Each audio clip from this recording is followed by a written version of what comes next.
మా చిన్న కోడలు కాన్పు అందింది 2 సార్ల కాన్పులు, ఒక 5 నెలల కడుపు, ఒక 7 నెలల కడుపు పోయింది. మరి ఇక్కడికి వచ్చినప్పుడు మరి కంబమయ్య గారి కాడికి పోతే కాన్పు అందుతుందని చాలా నడసపెట్టోళ్ళు వాళ్ళు మా అన్న బిడ్డ చెప్పింది. మా అన్న బిడ్డ చెబితే అక్కడ వాళ్ళు సంఘం బిడ్డలందరూ చెబితే ఇక్కడికి వచ్చింది మా చిన్న కోడలు వస్తే ఆ పాప కడుపులో 5 నెలల కాన్పు అన్నప్పుడు క్యానింగ్లో తీసినాం. క్యానింగ్లో తీస్తే ఒకటే 1/2 కేజీ ఉన్నదని చెప్పిండు డాక్టర్. అయ్యో ఈ 1/2 కేజీ ఉన్నదని అని చాలా బాధపడేది. మందులు రాస్తే మందులు కూడా వేసుకోలేదు. మళ్ళా 7 నెలలప్పుడు తీసినాం. మళ్ళీ 3 కిలోలు ఉన్నదని చెప్పింది. మళ్ళీ అయ్యా మా జంగాలపల్లికి వచ్చి మీటింగ్ పెట్టిర్రు. మీటింగ్ పెడితే మరి కంబమయ్య వచ్చి జంగాలపల్లి కాడ మీటింగ్ పెట్టిందని మా చిన్న కోడళ్ళు తీసుకుపోయి మేము మల్లంపల్లి ఇచ్చి జంగాలపల్లికి పోయి పాడదల్లో పెట్టిన. అయ్యయ్యా పాప పెరుగుతలేదు, మరి ముందుగా 2 కాన్పులు పోయింది, మళ్ళీ ఇప్పుడు కూడా ఒక కాన్పు ఎట్లో అయ్యేటట్టు ఉన్నది. మరి అయ్యా పాడదల్లో పెట్టిండు. పాడదల్లో పెడితే మీరు మంచిగా గట్టిగా పాడదలు చేసుకోవాలా. ఈ పాప కూడా ఎటో ఉన్నది. అయ్యా నీకు దండం పెడతాను కాళ్ళు పట్టుకుంటాం అయ్యా.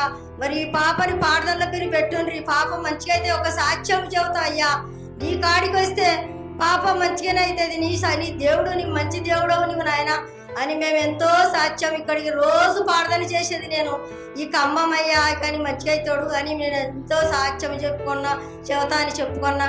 మరి ఇక్కడికి వచ్చింది మా కోడలు పెద్ద ఆపరేషన్ మంచిగానే అయింది. మరి రౌతం బెడ్ లేదంటే కూడా బెడ్ కూడా సరిపోయింది. దేవుని కృపవలన మరి అయ్యే చెప్పిన మాట నెరవేర్చింది. మరి సంఘం మా కొడుకు కూడా మాట వింటలేడు. దేవుడు అంటే ఎంతో పూచి మాటలాడుతున్నాడు మా చిన్న కొడుకు. ఆ దేవుడు వలన బతికిచ్చుడు మమ్మల్ని అందరినీ. నాకు కూడా 4-5 సంవత్సరాలు కాలు మొత్తం పడిపోయేది, మంత్రగాళ్ళ చెబుతున్నదని చెప్పిండు అయ్యా. ఒకసారి వచ్చి నేను ప్రార్థన చేసుకొని పోయినా కాలు మంచిగా అయింది. ఈ పాపనిచ్చుండు నేను కూడా బాగా అయిపోయినా, అప్పులు కూడా తొందరగా తెరిచినాయి. మరి ఇది సాక్ష్యం, చిన్న సాక్ష్యం దీవించిన కాక మీరు అందరూ ప్రార్థనలు పెట్టి తన కుమారుడి విషయంలో జరిగిన అద్భుతం ఏంటంటే కొన్ని రెండు ప్రెగ్నెన్సీలు పోయినాయి, 3వది ఇరిగినా గానీ బలపడి దేవుడు నిలబెట్టాలని ఆ తల్లి కోరికను బట్టి మరి ఒకసారి జగల్పల్లిలో మన అన్నయ్య మీటింగ్ పెట్టే ఉన్నారు. ఆ సమయంలో వారు ఆ మీటింగ్ కి వెళ్తే అక్కడ అన్నయ్యని అడిగిన తర్వాత అన్నయ్య చెప్పిన మాట మళ్ళీ ఇది కూడా అలానే ఉండబోతుంది తల్లి, కానీ ప్రార్థన బలంగా చేసుకోండి, ఏమి కాకుండా నేను ప్రార్థనలో ఉంటానని చెప్పేసి అన్నయ్య చెప్పడం జరిగింది. మరి అన్నయ్య చెప్పిన మాట ప్రకారము ఆ యొక్క పిండం అనేది బలపడి మరి 1/2 కేజీ 1/2 కేజీ నుంచి 1/2 కేజీ నుంచి కేజీన్నర అట్లా పెరుగుతూ మరి తనకి అంటే 3 నెలల వ్యవధిలోనే పూర్తిగా అయిపోయింది. ఆ 3 కూడా 2 నెలలు అవకాశం ఉంది.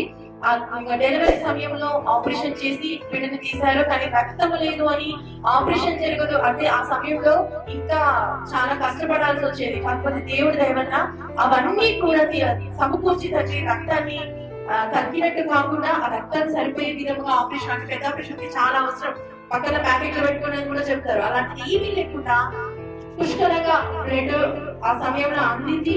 అదే రకంగా ఆ యొక్క సంతానం ఇప్పుడు తన ఒళ్ళో చూసారా ఆ బిడ్డని దేవుడు బహుమానంగా ఇచ్చి నిలబెట్టి ఉంటాడు. ఈ యొక్క బహుమానాన్ని దేవుడు వారి చేతికి వెళ్ళకుండా సురక్షితంగా వారి సంఘం ప్రార్థనను బట్టి వారి నమ్మకాన్ని బట్టి వారి చేతిలో ఇచ్చినందుకు దేవుడికి వేలాది వందనాలు చెల్లించుకుంటాం. చిన్న సాక్ష్యం దేవుడు ఇచ్చింది కాక ఆమేన్.